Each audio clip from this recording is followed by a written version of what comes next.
So, at least meron tayong pahinga kahit konti. And now, ano yung topic natin? Ano yung pwede mong ano yung ihahanda mo sa sarili mo kapag mag-a-abroad ka? Okay, so hindi naman laging negosyo yung usapan natin. Syempre tayo, no, sa mga new subscribers natin, and we are very happy that we reached the 655. Malaking bagay, subscribers, di ba? Malaking bagay na din yun para sa amin. Ayun. But anyway, yun, yung topic natin ngayon is that ano yung pwede mong ihanda sa sarili mo kapag mag-a-abroad ka? Okay. So, ano kaya yung pwede mong mahanda? Kami kasi, di ba, ako, ayun, yung back to that, kanina, we are, nag-work kami sa abroad, me myself, sa mga new subscribers natin dito, nag-work ako sa Singapore, nag-work din ako sa Saudi, sa Riyadh, and recently, nung 2018 to 2021, ayan, so nag-work din kami doon sa Germany. So, both of us. Ayan. So, we had so much experience na din when it comes talaga sa pag-abroad. Okay? So, for me, ano yung mga, nung first time ko, that was 2010. So, yung first na experience ko, wala pa akong experience noon, actually, ng pagiging nurse, kasi hindi naman ako nag-volunteer dito. Though, syempre, nung mga nag-aaral tayo ng nursing noon is talagang meron na din. Pero yung talagang work, paglabas ko ng bansa, wala talaga ako noon. So, I was 20 years old at that time. Ikaw, nung first na mo? Nung din, 2010 din. 20 years 2010? old ba tayo nun? 20 years old tayo noon. Oo. Sa Riyadh naman ako. So, nung pumunta kami doon sa ako sa Singapore noon, syempre very excited ka, 'di ba? Very excited kasi marami kang makikita, bagong lugar, new people, and then nung first 3 months talaga was the peak ng kasiyahan. Kumbaga, hindi mo mararamdaman yung homesick. Siyempre, ka, 'di ba? Excited ka. But after that pala is mararamdaman mo yung pagka-homesick mo. For me. No. Ikaw nung bago ka, mga ilang days or ilang months mo bago naramdaman yung homesick? Na you're alone sa country na yon. Mga after 3 months siguro. Ganun din. 3 months talaga. Germany din, ganun din. Sobra yung iyak ko dati. Sa Germany? Homesick. Ay talaga? Ngayon ko lang nalaman. Ngayon ko lang nalaman. Kahit nandun na ako. Talaga. Ganun talaga. Family is family. Okay, so ayun, sa akin din, after 3 months, parang gusto ko nang umuwi. Actually, nag-message nga ako kay mama, di ba? Gusto ko nang umuwi, ayoko na dito, ang hirap palang mag-isa. Sa Singapore? Singapore noon. And I lose weight ng mga sabihin na natin 75, nag 52 kilos ako in just a couple of months. Sabihin na natin 3 months. Talagang nag-lose weight talaga ako noon. So, yun. And for me, kapag first timer ka na pupuntang abroad, ano yung mga dapat mong ihanda sa sarili mo? So, number 1 is that for me, iba din kay Mick. For me is that yung mindset ba na ano yung reason mo kung bakit ka pupunta doon, which is very very important. Kasi kung hindi mo alam kung bakit ka pupunta doon, 'di ba, just for leisure, ganon, siguro anytime pwede kang gumive up or whatsoever, 'di ba? So, ano pa yung mga bagay is that dapat isipin mo kung anong pwedeng mangyari doon. Kasi you're alone. Diba, mag-isa mo.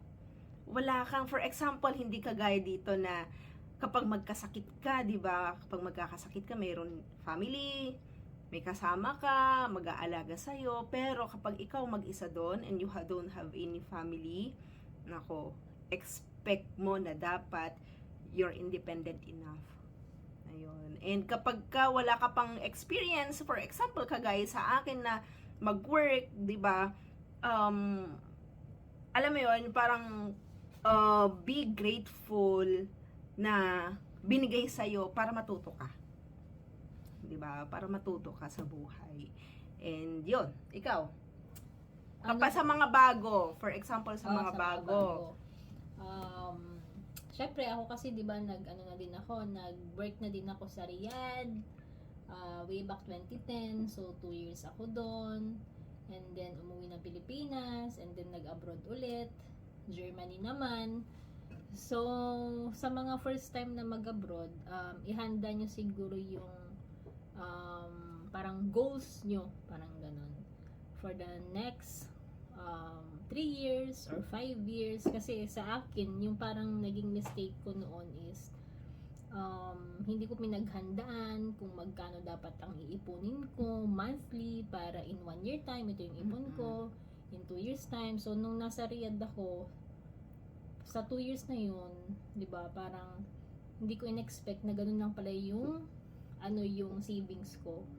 So kung ako, for example, mag-abroad ulit, yun yung talagang paghahandaan ko, ilang years ba ako sa country na to, or kung balak ko na bang mag for good doon sa country na yon na pupuntahan ko, magkano yung kailangan kong ipunin monthly. So budget, dapat i-budget yung mga expenses para kasi mabilis na yung panahon eh. So kung isipin mo 1 year, mabilis lang yan, 2 years, alam mo yun. So bago ka pumunta ng abroad, dapat alam mo na kung ano yung isi-save mo na pera for your dreams din, for example, para pag lumipas na yung mga years, masasabi mo na, ito, napaghandaan ko talaga.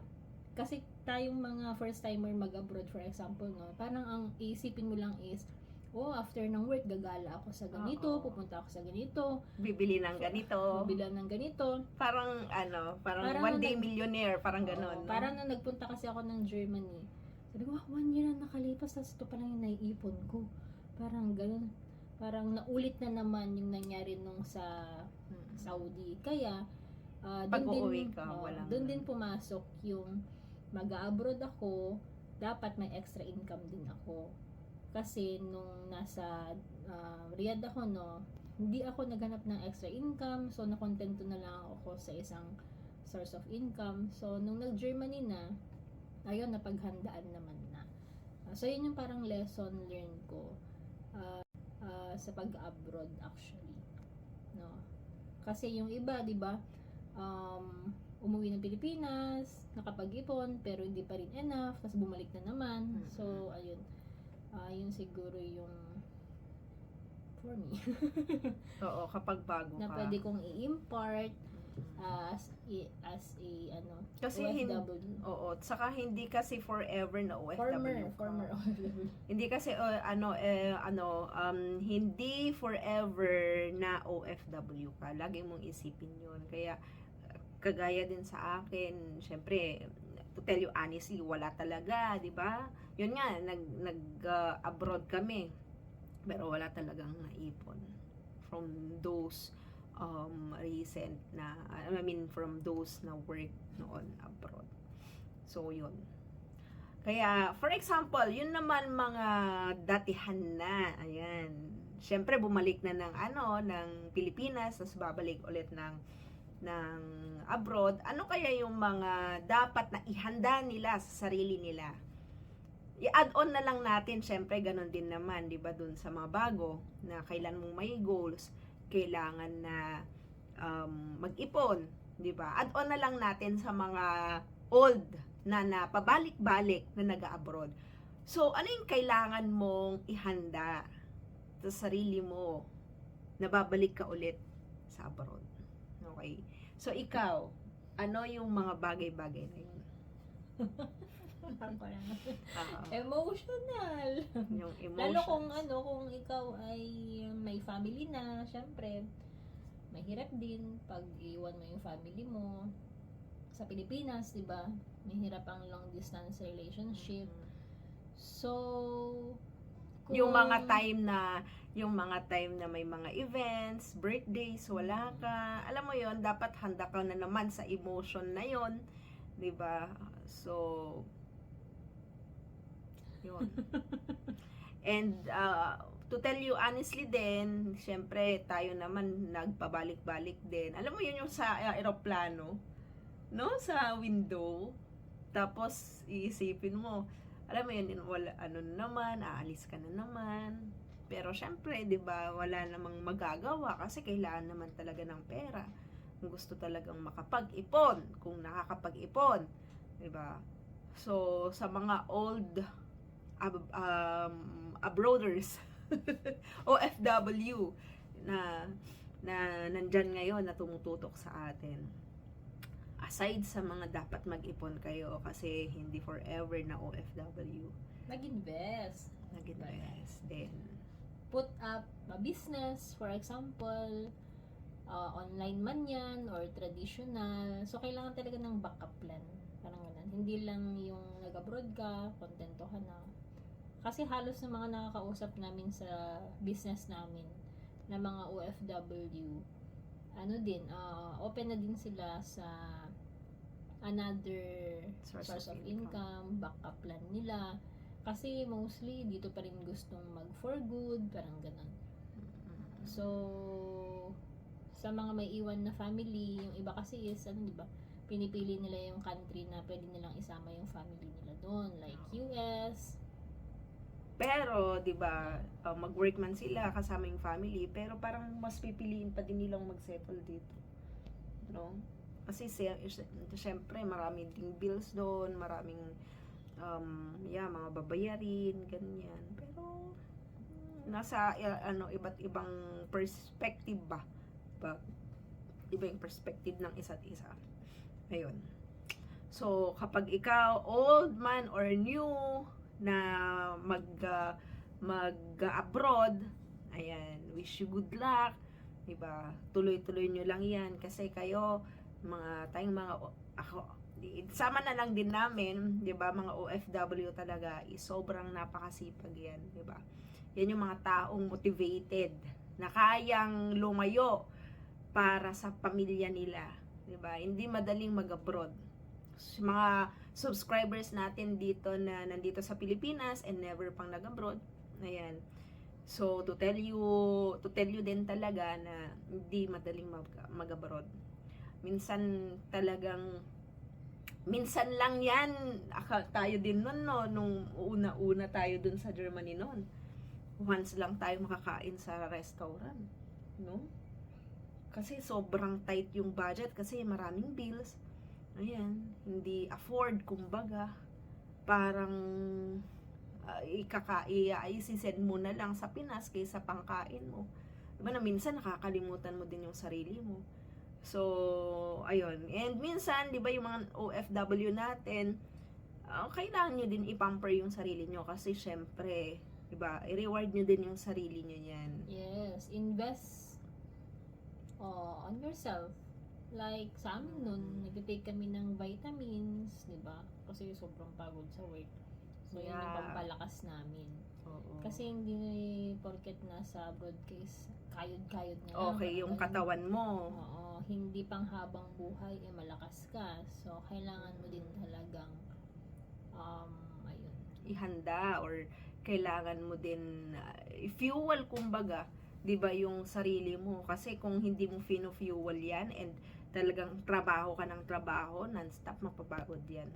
Kaya, yun. And yun naman for us, di ba, wala namang iba or kahit nandito ka man sa Pilipinas, kailangan mo pa din mag-ipon, kailangan mo pa din mag-goal, di ba, may goal ka sa buhay. Kung, for example, hindi yung gagastos ka dito, gastos doon, gastos kahit kung saan-saan. As much as possible, if you need that thing, di ba, dun lang lalabas yung pera.